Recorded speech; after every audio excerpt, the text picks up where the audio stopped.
Well, where to begin? It's been a while since I've done one of these Mauler videos, and believe me, guys, it's not out of total disinterest. So just keeping it 100, as they say in the hip hop world.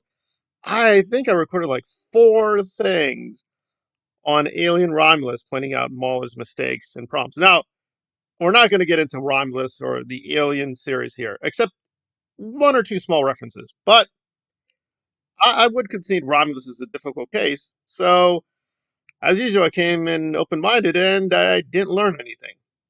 And this is relevant because essentially what happened is Anthony and Mahler got into a bit of a back and forth. And Anthony responded in a series of videos. And Literature Devil has now responded, charging Anthony with being a liar.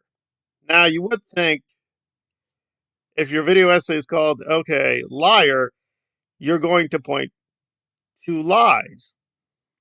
And he doesn't do that.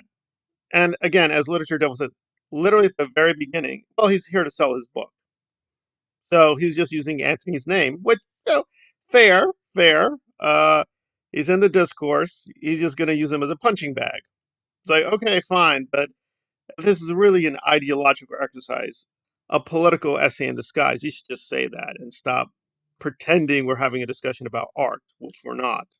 It's all the more interesting because Anthony actually agrees with Mahler on many points, which I don't. I don't want to make those concessions, and we'll get to that. But let me try to give a sample of what Literature Devil's up to. And as usual with the EFAP or EFAP adjacent communities, he didn't say anything. He didn't say anything at all. These critics seem to believe that by understanding the technical flow of a plot, that you'll understand all the components of storytelling. I disagree. You disagree, huh? Anthony seems to have given our argument for us, based mostly on CinemaSins, which is more of a joke than a serious critique. But I suppose you'd need a sense of humor to recognize that. But then he disagreed with it. Well, of course he did. Arguing that plot is the only major component of storytelling worth considering is ridiculous, and isn't an argument any critic displayed so far has made. Even CinemaSins only covers the movie's plot because it's easy to find things to mock, not because it's the most important aspect. But of course, while bad media criticism might be the de jure basis of the argument, this sentiment is the de facto heart of the video. The way a film makes you feel is more important than the plot as written on a plot summary, right? There are more components to a film and its story than just the plot. That is the written events as they occur. A lot more happens beyond the plot. The eternal struggle of the pretentious art pro to prove that plot, an objective portion of storytelling, is less important than theme or how it made you feel. Now, you might think I'm being unfair to stop Literature Devil because it gets even more stupid. I'm just going to note three major problems. One is incredible. He literally misspelled argument. Yes, this is the really intelligent guy who reads books, guys. Right? This is the really intelligent EFAP guy, and he misspelled a simple word. So your confidence is gonna, okay. Then that's not what Anthony said.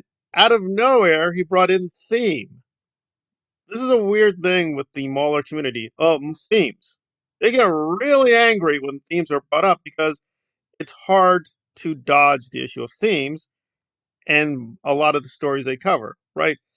The EFAP usually covers really big Hollywood films. They don't really cover uh, highly artistic films. They are staying away from that. And I double checked this. Did they ever cover Mulholland Drive? Usually considered one of the most artistic films and difficult films of all time. And shocker, they did not devote any EFAP to Mulholland Drive. I'm sure if I double check, I don't think they ever covered David Lynch in detail at all. I wonder why. So they often just making fun of and mocking MCU films, right? Star Wars films, and so on and so forth. But that just begs the question: is this a good sample? And there we go. So Literature Devil is just pulling the old tricks again. You're like, okay, yeah, right. But that just begs the question. And I just love how he just gives himself away, where he says, "Oh, and there's the objective portion of the storytelling. You have to show that. You have to prove that. You have to have an argument for that." But no, he's just like, the plot is very objective components. They're yours. How do you know that? How do we know that? Where is that said? Where is that stated? Is that even true? Don't know. We're just moving along like it is true. But is it true? There you go. So we're just literally arguing by assertion, which is not an argument. That's a fallacy. Is people like Tyler in the song In Bloom. And I say he's the one who likes all our pretty songs. And he likes to sing along and he likes to shoot his gun, but he knows not what it means.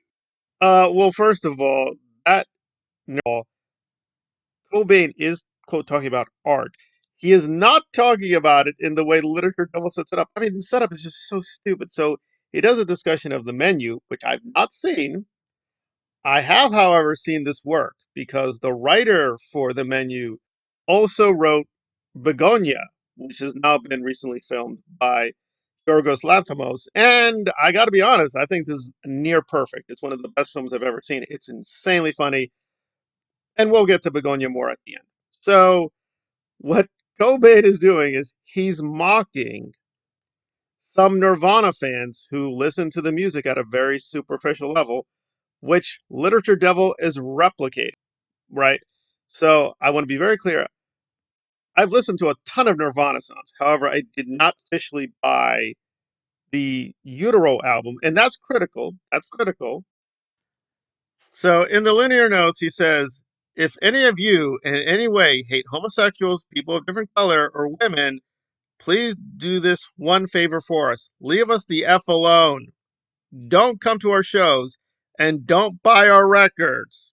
In fact, it goes further that Cobain liked to wear dresses. And again, I usually, as a rule, do not like YouTubers relying on the AI thing. But here we go. It's a real quote, Los Angeles Times. Wearing a dress shows I can be as feminine as I want. Okay, and this is from The Advocate. The Advocate is a gay magazine. I'm definitely gay in spirit, and I probably could be bisexual. And putting aside that Nirvana, while he was alive, did tons of benefit shows for left wing progressive causes. I heard an interview for myself, guys. Kurt said these things. And Literature Devil, this right wing moron, is saying, you know, if Cobain, he'd be on my side against the art bros and their leftist SJW, stupid Mary Sue. Oh my God, they're destroying my storytellings in The Last Jedi's. Do you not understand who Kurt Cobain is?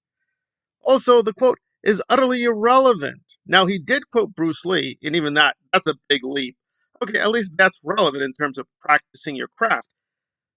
That quote has nothing to do with practicing your craft as an artist. It has to do with audience reception. Now, here's where it gets really dumb and stupid. That was covered by Anthony in his video essay, right? He talks about this explicitly.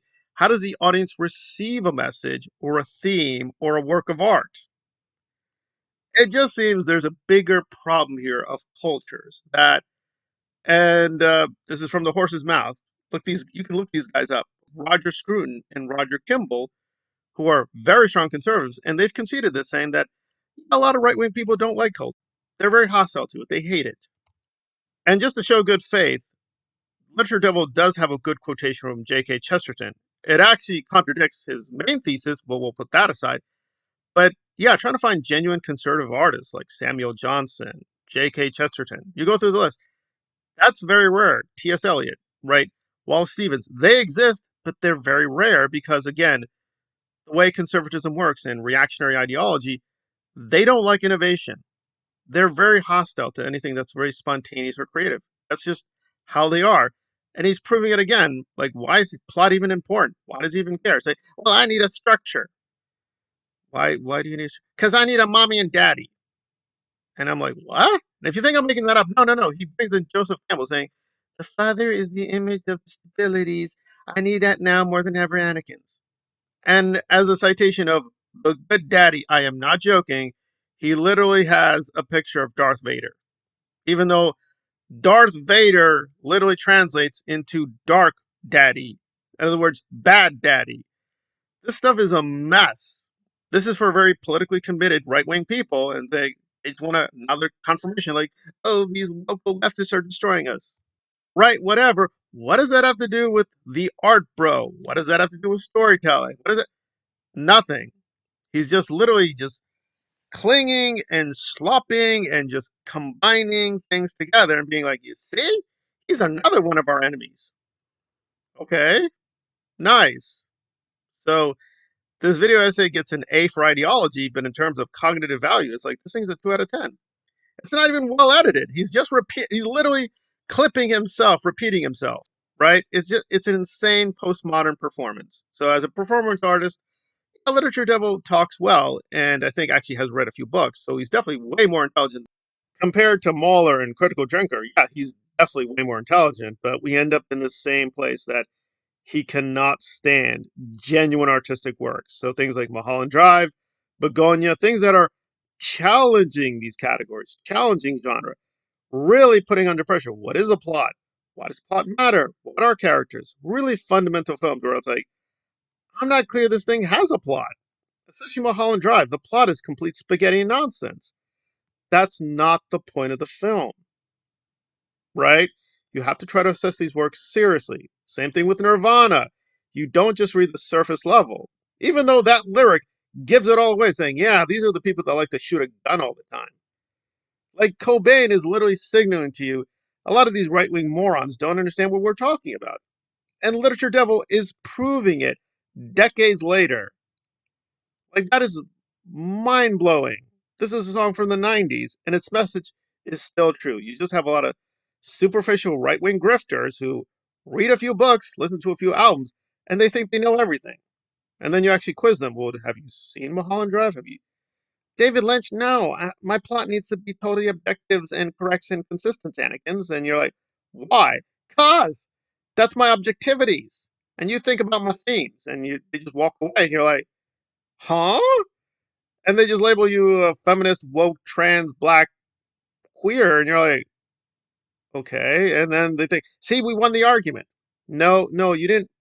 You didn't win the argument. You didn't make an argument. You just collaged quotes together, played Patrick Willems and yourself, and you say, you see, I won the argument, Anakin. And it's like, no, no, no, you didn't. You just acted like a complete moron, but you think you said something profound and deep. I don't know what that profound, deep thing is because Literature Devil didn't articulate himself very well, but I'm sure he's very happy for himself. So, that's what's really important is their emotional little echo chamber where they feel that they're right, even if they're, quote, objectively wrong about simple lyrics. It's insane. It's insane.